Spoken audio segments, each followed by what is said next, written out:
America வந்து ஒரு வித்தியாசமான கண்ட்ரிங்க. இன்னைக்கு வந்து பார்த்தீங்கன்னா, இன்னைக்கும் சூப்பர் பவர். எல்லாருமே வந்து அமெரிக்கால போய் செட்டில் ஆகணும்னு நினைக்கக்கூடிய ஒரு கண்ட்ரி தான். இன்னைக்கும் அமெரிக்காவ வந்து லுக்கிங் அப் டூ அப்படிங்கிற இடத்துல தான் வந்து வச்சிருக்கோம். அண்ட் சைனா கூட ஒரு எட்ஜ்ல அவங்க வந்து இன்னும் ஃப்ரண்ட்ல தான் இருக்காங்க. இன்னும் கொஞ்ச நாள்ல நிலைமையே மாறிடும் அப்படிங்கிறது வேற. ஆனா அமெரிக்கா எந்த அளவுக்கு ஒரு சூப்பர் பவர் கண்ட்ரியோ, அதே மாரி ரொம்ப வித்தியாசமான கண்ட்ரி. அவங்களோட கலாச்சாரமும் சரி, அவங்களோட உணவு பழக்கம், அதுக்கப்புறம் அவங்களோட வாழும் முறை, அவங்களோட அவங்க பண்ற எல்லாமே வந்து பார்த்தீங்கன்னா, சில நேரத்துல வந்து ரொம்ப சைக்கோத்தனமா இருக்கும். சில நேரத்துல நம்மளுக்கே ரொம்ப ஆசையா இருக்கும்.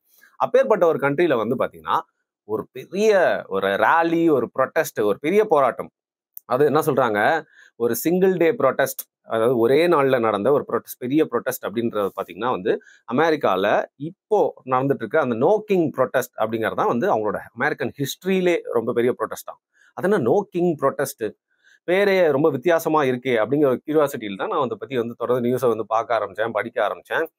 இப்போ நம்ம டொனால்ட் ட்ரம்ப் ஐயா இருக்கார் இல்லையா? அவர் வந்து ஆளும் அரசாங்கம், அவருடைய அரசுக்கு எதிரா வந்து பார்த்தீங்கன்னா, மக்கள் மட்டும் இல்லாம எதிர்க்கட்சிகள் அனைத்தும் தூண்டி விடப்பட்டதுனால, வெளில எல்லாருமே வெகுண்டெழுது வந்து இந்த ஒரு நோ கிங் புரொட்டஸ்ட் அப்படிங்கிறது வந்து பண்ணியிருக்காங்க. சரி, பெயர் காரணத்தை பற்றி அறிவோம். இந்த நோ கிங் அப்படிங்கிறது என்னன்னா, நோ கிங், நோ கிரவுன்ஸ் அப்படிங்கிற மாரி அவங்களோட வந்து அத சொல்லி தான் வந்து புரொட்டஸ்டே பண்றாங்க. என்ன மேட்டர்னா, அது ஒரு மொனார்கி. ஒரு அரசருக்கு ஆளக்கூடிய ஒரு கண்ட்ரி இல்ல. ஆல்மோஸ்ட் நம்மள மாரி ஒரு கண்ட்ரி அப்படிங்கிறனால, இந்த டொனால்ட் ட்ரம்ப் வந்து பண்ற விஷயம், அவரோட பிளானு, அவர் சொல்லக்கூடிய விஷயங்கள், அரசியல் நகர்த்தல், நாடு வந்து பார்த்தீங்கன்னா வந்து அங்க இருக்கிற மக்களையும் சரி, உலக லெவல்லயும் ஒரு நாட்ட எப்படி எடுத்துட்டு போறாரு அப்படிங்கிற மாரி அவரோட எல்லா பாலிசியுமே வந்து ஒரு கிங், ஒரு சர்வாதிகார போக்கோட வந்து பார்த்தீங்கன்னா, ஒரு மன்னர் ஆட்சிக்கு கீழ நம்ம வாழ்ற மாரியே ஒரு ஃபீல் பண்ண வைக்கிறாப்ல. அது எங்களுக்கு சுத்தமா புடிக்கல. அதனால தெருவில் இறங்கி நாம எல்லாரும் டொனால்ட் ட்ரம்ப்போட அரசாட்சிக்கு எதிராவும், அவரோட நடவடிக்கைக்கு எதிராவும், அவரோட பிஹேவியருக்கு எதிராவும், அவருக்கு எதிராவும் போராடுவோம் அப்படின்னு எல்லாருமே வந்து சும்மா இறங்கிட்டாங்க. எல்லாருமே ஒரு பெரிய அமௌண்ட் ஆஃப் நம்பர்ஸ். இது வந்து பார்த்தீங்கன்னா, அமெரிக்கா முழுக்க எவ்வளோ பெரிய ஒரு கண்ட்ரி.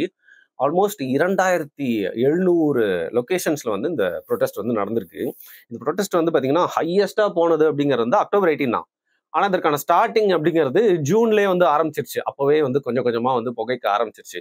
இது வந்து பார்த்தீங்கன்னா, மக்களுக்கு அவ்ளோ வெறியா டொனால்ட் ட்ரம்ப் மேல, அவ்ளோ கோவமா, ஒரு சர்வாதிகார ஆட்சிக்கு எதிரா வந்து பார்த்தீங்கன்னா, மக்கள் வந்து புரட்சியில வெடிக்கிறாங்களா அப்படின்னு கேட்டீங்கன்னா, அது மட்டும் இல்ல.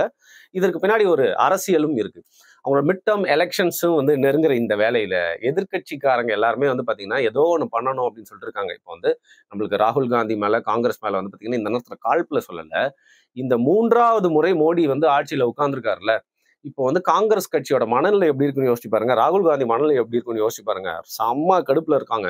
இருப்பாங்க. அப்படி இருந்தாலும் ஒரு அரசியல் கட்சி என்ன பண்ணணும் அப்படின்னு பார்த்தீங்கன்னா, தங்களை உயிர்ப்போடயே வச்சுக்கிறதுக்கு நாங்களும் இருக்கோம்ப்பா அப்படின்னு, ஆளும் கட்சி எவ்வளோ வந்து ஸ்ட்ராங்கா இருந்தாலும் 3வது, 4வது முறை ஆட்சிக்கு வந்தாலும் வந்து பார்த்தீங்கன்னா, ஏதோ மக்கள் கிட்ட ஒரு கிளர்ச்சி ஏற்படுத்துறது, ஒரு போராட்டத்த வெடிக்க வைக்கிறது, ஒரு அரசியல பண்றது அப்படிங்கிறத எதிர்க்கட்சிகள் பண்ணிட்டே இருப்பாங்க. அப்படித்தான் நம்ம ஊர்ல காங்கிரஸ் கட்சியும் வந்து பண்ணிட்டு இருக்கு.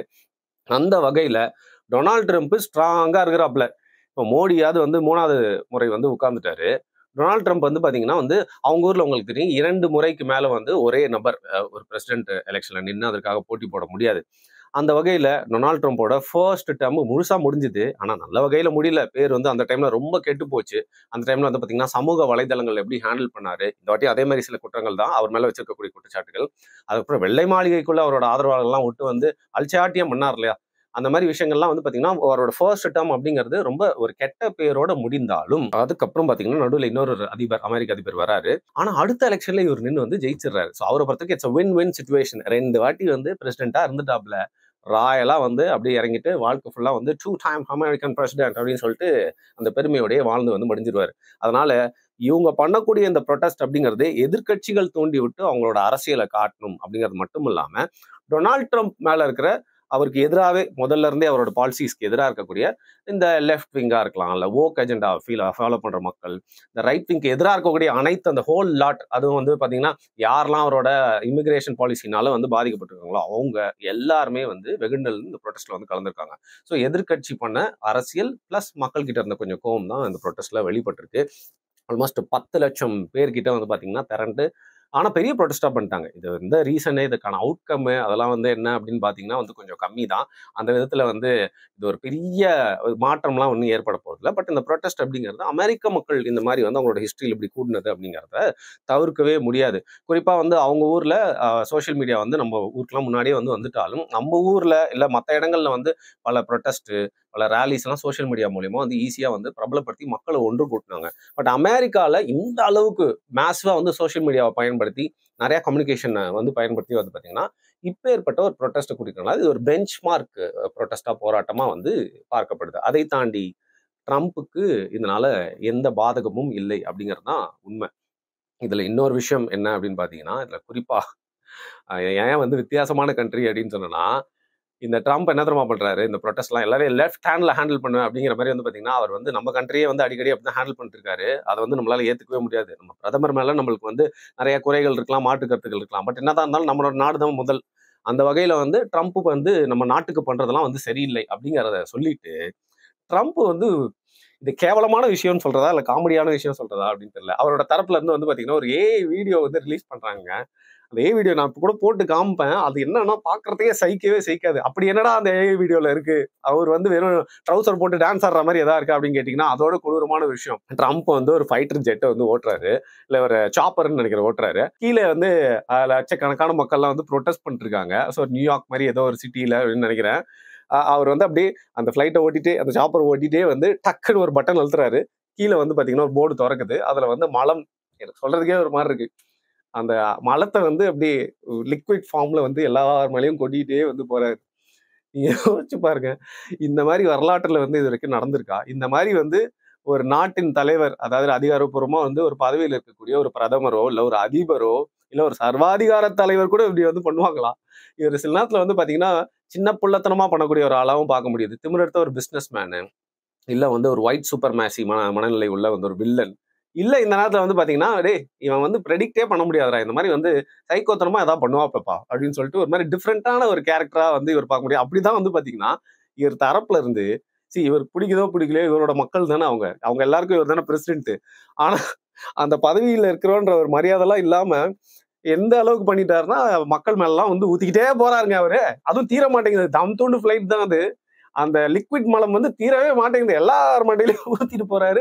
அந்த வீடியோல அந்த மக்களோட ரியாக்ஷனு, அவரோட ரியாக்ஷன்லாம் பார்க்கறதுக்கு அது ரொம்ப நல்ல விஷயம் இல்ல. இருந்தாலும் வந்து ரொம்ப சிரிப்பா வருது. அப்பதான் நம்மளுக்கு ஒரு கேள்வி இருக்கு. எப்படி இப்படி ஒரு பொறுப்புல இருந்துட்டு, எப்படி ஒரு பதவியில இருந்துட்டு, இந்த மாரி ஒரு விஷயம் வந்து பண்ண முடியுமா? அந்த நாட்டுல எப்படி இதெல்லாம் ஒத்துக்குறாங்க? எப்படி அவர வந்து பதவி விலக சொல்லாம இருக்காங்க? அப்படிங்கிற மாரி வந்து பார்த்தா, அவங்க வந்து ஒரு வித்தியாசமான அவங்களோட ஃபர்ஸ்ட் அமெண்ட்மென்ட்லயே வந்து பார்த்தீங்கன்னா, அங்க இருக்கிற மக்கள் ஒரு பிரஜை வந்து அதிபர பார்த்து என்ன ஒரு கேள்வி வேணா கேட்கலாம். என்ன ஒரு விமர்சனம் வேணா வந்து வைக்கலாம். அது மட்டும் இல்லாம குறிப்பா அவங்களோட மீடியால வந்து பார்த்தீங்கன்னா, நையாண்டி பண்றது, கேள்வி கேட்கறது, அவங்கள இம்பர்சனேட் பண்றதுன்னு சொல்லிட்டு எந்த லெவலுக்கு வேணா போவாங்க.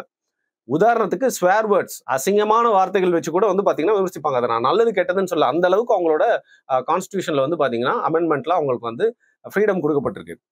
சரி, அவங்களுக்கு மட்டுமா அப்படின்னு கேட்டீங்கன்னா, அதுதான் இல்ல.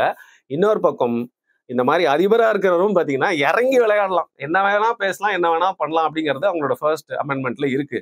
ஸோ இந்த கண்ட்ரி வந்து பார்த்தீங்கன்னா, லேண்ட் ஆஃப் ஆப்பர்ச்சுனிட்டீஸ் அப்படின்னு சொல்லுவாங்க. அமெரிக்கன் ட்ரீம் அப்படிங்கிறது இன்னைக்கு வரைக்கும் வந்து பார்த்தீங்கன்னா, உயிர்ப்போட நெறைய வந்து இந்தியர்கள் மட்டும் இல்லாம, நெறைய சைனீஸ் பீப்பிள் கூட வச்சிருக்காங்க. அங்க போயிட்டு எப்படியோ வாழ்ந்துடணும், செட்டில் ஆயிடணும் அப்படின்னு சொல்லிட்டு. ஆனா அவங்களோட அமெண்ட்மென்ட், அவங்களோட ரூல்ஸ், அவங்க ஊர்ல நடைமுறை எல்லாமே வந்து பார்த்தீங்கன்னா, சில நேரத்துல பரவால்ல. இவ்ளோ ஃப்ரீடம் இருக்கு அப்படின்னு தோணுது. பட் சில நேரத்துல வந்து டேய் டேய் என்னடா பண்றீங்க? சரியான அசிங்கம் புடிச்சவங்களா இருப்பீங்க போலயேடா அப்படிங்கிற மாரி ஒரு தன்னோட நாட்டின் பிரஜைகளே வந்து அந்த மாரி ஒரு வீடியோ போட்டு கலாய்க்கலாம். ஏஐ வீடியோ போட்டு கலாய்க்கலாம் அப்படிங்கிற ஒரு நிலைமையில தான் வந்து இருக்குன்னு பார்க்கிறப்போ, ஓகே அந்த கண்ட்ரியோட கான்ட்ராஸ்ட் வந்து நம்மளால வந்து புரிஞ்சுக்க முடியுது. பட் எது எப்படியோ தன்னுடைய நாட்டிலயும் சரி, உலக நாடுகள் மத்தியிலயும் சரி, ஒரு நாட்டின் தலைவர் இன்னைக்கு வந்து ஒரு பெரிய கெட்ட பேர் வாங்கியிருக்காரு. ஏன்னா சொல்லுவாங்க, கிம் ஜாங் உன் வந்து மக்கள கொடுமைப்படுத்துறாரு சர்வாதிகாரி அப்படின்னு சொல்லிட்டு. ஜி ஜின்பிங்லாம் வந்து பார்த்தீங்கன்னா, கண்ட்ரிய வந்து கண்ட்ரோல் பண்றது மட்டும் இல்லாம, மத்த சின்ன கண்ட்ரீஸ்லாம் மிரட்டுறாரு அப்படின்னு சொல்லிட்டு. புத்தின பாத்தவன்னு சொல்லுவாங்க. பட் இவங்களெல்லாம் வந்து மிஞ்சி உலகத்துல இருக்க பெரும்பான்மையான மீடியாவுக்கு வந்து இன்னைக்கு வந்து கன்டென்ட்டா மட்டும் இல்லாம, பல பேருக்கு வந்து ஒரு எப்படி சொல்றது? கலாய்க்கிறதுக்கு உண்டான ஒரு இமேஜா வந்து மாறி வந்து ட்ரம்ப் இருக்காரு. பல பேரோட பார்வையில ஒரு வில்லனா வந்து மாறியிருக்காரு அப்படின்னு சொல்லலாம். ஸோ அந்த வகையில இந்த ஒரு வித்தியாசமான விஷயத்த நோ கிங் புரொட்டஸ்ட்ன்ற விஷயத்த ஷேர் பண்ணிக்கிறது மட்டும் இல்லாம, அவங்க ஒரு நடைமுறை பத்தியும் வந்து உங்ககிட்ட ஷேர் பண்ணிக்கணும் அப்படின்னு தோணுச்சு. ஸோ இந்த நோ கிங் புரொட்டஸ்ட்ட பத்தி நீங்க நெறைய செய்திகள்லாம் வந்து பார்த்துருக்கலாம். உங்களோட பார்வை என்ன? இது இப்படியே வந்து நின்றுமா? இது அமெரிக்க அரசியல்ல ட்ரம்ப்புடைய ஆட்சி காலம் அப்படிங்கிறத வந்து விட்டுருங்க. அது நடந்து வந்து முடிஞ்சிரும். அவர் உயிரோட அப்படியே ஆண்டுட்டு போனா. அப்படிங்கிற வகையில அது நல்லா வந்து நடந்து முடிஞ்சிரும். ஆனா, அங்க அரசியல்ல வந்து என்ன மாற்றத்துக்கு ஏற்படுத்தும்? ஒருவேளை அமெரிக்கால இருக்கிறவங்க நெறைய பேர் பார்த்துட்டு இருப்பீங்க தமிழர்கள். உங்களோட பார்வையில நீங்க நேரா ஃபர்ஸ்ட் ஹேண்ட் எக்ஸ்பீரியன்ஸா அத பார்த்ததுனால, அங்க நடக்கக்கூடிய விஷயங்கள்லாம் என்ன அப்படிங்கிறத வந்து கீழ மறக்காம கமெண்ட் பண்ணுங்க. மிக்க நன்றி.